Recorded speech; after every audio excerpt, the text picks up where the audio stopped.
So let's examine our research questions in the context of creating these relative frequency tables. You might say, what percentage of passengers didn't survive? So you could just create a relative frequency table of percentages.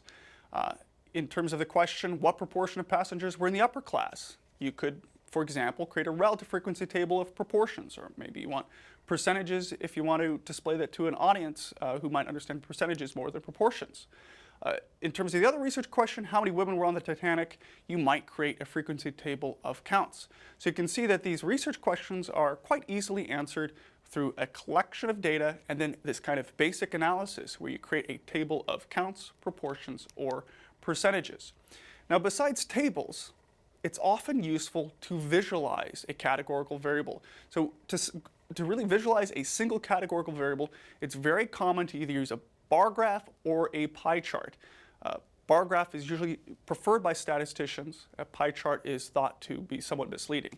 A bar graph, which we'll talk about in just a second, a bar graph shows the bars whose areas are representing the count of observations for each category of a categorical variable. A pie chart, it basically shows how a whole is divided into categories, and it shows wedges of a circle, and each wedge has an area corresponding to the proportions for each category. So let's look at a bar graph of surviving Titanic. This is a bar graph of counts, so it's a frequency bar graph. And I've presented the frequency table for comparison, and you can see that the bar graph just duplicates the findings from the frequency table, but sometimes it's useful just to visualize the difference, especially to really understand the differences between the number of observations in each category. So the bar graph clearly shows that we have more people who did not survive the Titanic than those who did survive the Titanic. Here's a pie chart for surviving the Titanic. It's similar, so it shows that it's based on a frequency table of counts, but the wedges give you an idea of the relative proportion or percentage. And so you can see that replicating the bar graph of frequency counts, you do see that more people did not survive the Titanic than did survive the Titanic. Now, if you talk to statisticians, they typically don't like pie charts. Now, you might ask why that is, because you see pie charts everywhere. The reason pie charts are somewhat frowned upon among statisticians, especially those who are experts in visualizing data, is that with a pie chart, it can be very difficult to compare group sizes.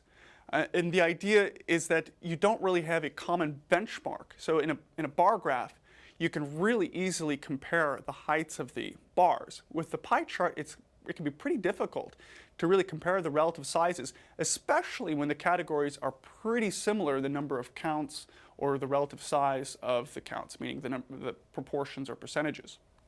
So I just want to emphasize that if you're showing a table of counts or frequencies to a statistician or an expert in data visualization, you should probably present a bar graph.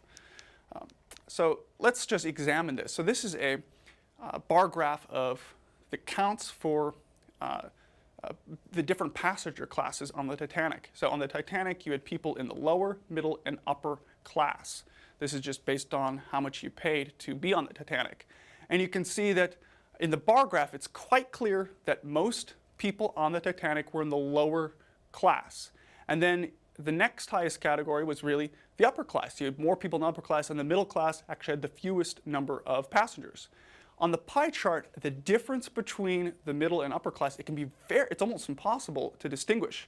Yet on the bar graph, even though the middle and upper class number of counts is very similar, you can still distinguish between the two categories, meaning you can still tell that there are more people in the upper class than the middle class. The pie chart, it really kind of washes that over. This is why bar graphs are typically favored by statisticians and experts in data visualization.